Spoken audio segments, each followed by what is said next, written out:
All right, it is time for Tech Tuesday. Now, today marks day 2 of the Consumer Electronics Show. The internet already buzzing over some of the brand new tech unveiled yesterday. They always have the coolest stuff. Oh, yeah. From bendy screens to home robots, sci-fi apparently becoming a reality in 2021. Joining us live right now with a recap is our tech expert, Greg Nibler. Hey, Greg.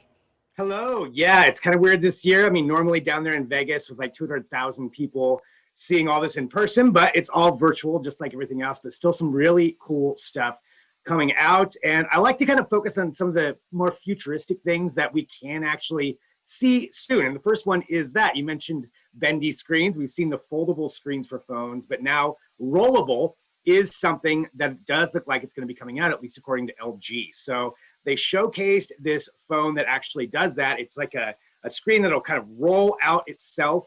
And so you can take it from just a normal screen to rolling up to even like a tablet, maybe a phablet, kind of in between there, that size.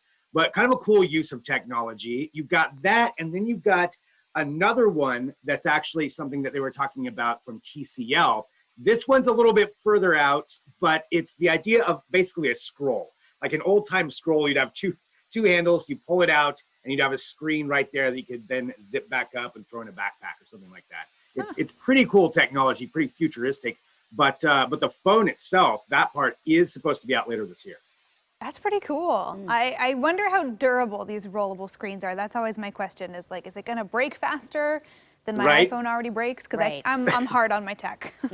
Yeah, I feel you on that. 100%. They'll need some kind of a fancy case for it, but yeah, for those that are careful with their tech, which is not me either, this would be a pretty cool one. Okay. So speaking of, really cool high-tech sci-fi stuff, Samsung now has robot helpers. The future is here.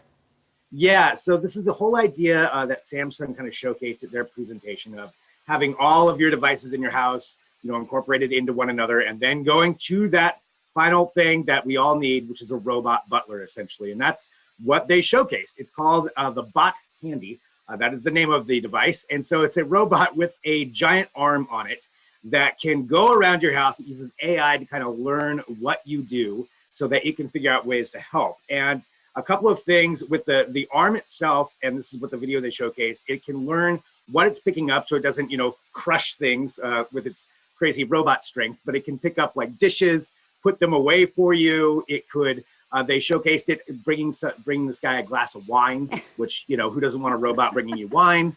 But it's really fascinating to see where they're going. They don't say that this one's going to be out this year, but this is something that's legitimately a working demo that they have that they envision within the next couple of years. You'll have robot helpers at your house. I mean, that was crazy that video. robot just loaded a dishwasher and poured me wine. I'm in love with it already. Now, does it Exactly. know? Yeah, take my money. Yeah, I know. Yeah, but would it know like compost versus recycling? Oh, I saw it was just like throwing stuff away.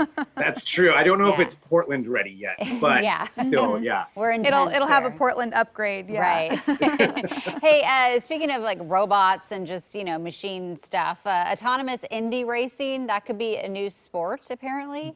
Yeah, so this is something that it's called the Indy Autonomous Challenge, and it's basically using these Indy lights, kind of like a lighter, smaller version of an Indy car, and they've converted them with all kinds of autonomous technology. So it's got LiDAR, radar, all the stuff that you would think with a vehicle that can drive itself. And then the competition part of it is they've got 30-some universities, like 500 university students, 11 different countries, and all these students are entering in competitions to program these. And what they'll have them do is eventually in October, they're all going to race against each other, completely autonomous vehicles. There's nobody on board. They probably wouldn't even be there, actually, maybe controlling it remotely. But once you set them up, the cars themselves would know where other cars are. They run it on the Indianapolis Motor Speedway. So it's on the actual raceway there in Indianapolis. And this is something that ideally we'll get to watch in October, maybe a sign of the future for robot racing.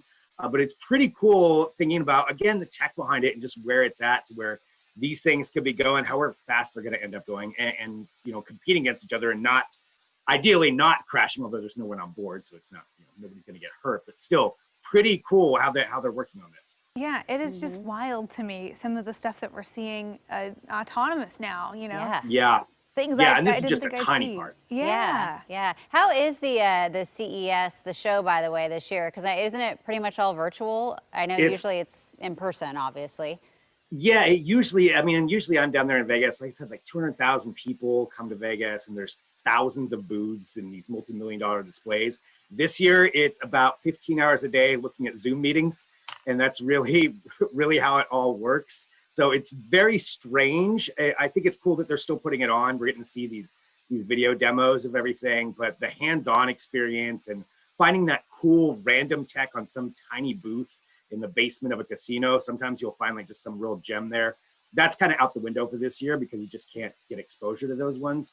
But yeah, it's interesting. I much prefer the in-person one. I totally understand why that cannot happen right now, but I'm looking forward to CES 2022 and maybe going back down there again. But it's what we've got, basically. Yeah. Hopefully Better next than nothing, year. I Right. guess. I know, because Yeah. this is like the Super Bowl of tech. So, Yes. but It is. even the tech savvy among us cannot get away from Zoom calls. That is Yes, the rule. exactly. Yeah, it doesn't matter. All right, thanks for the recap, Greg. We'll let you get back to CES. I know it's a busy week for you, so have a great day, and we'll check in soon. Thanks, you too. Sounds great. Yeah, and if you want to stay up to date with the latest tech being unveiled all week long, you can follow Greg on Twitter. We have all his info at coin.com.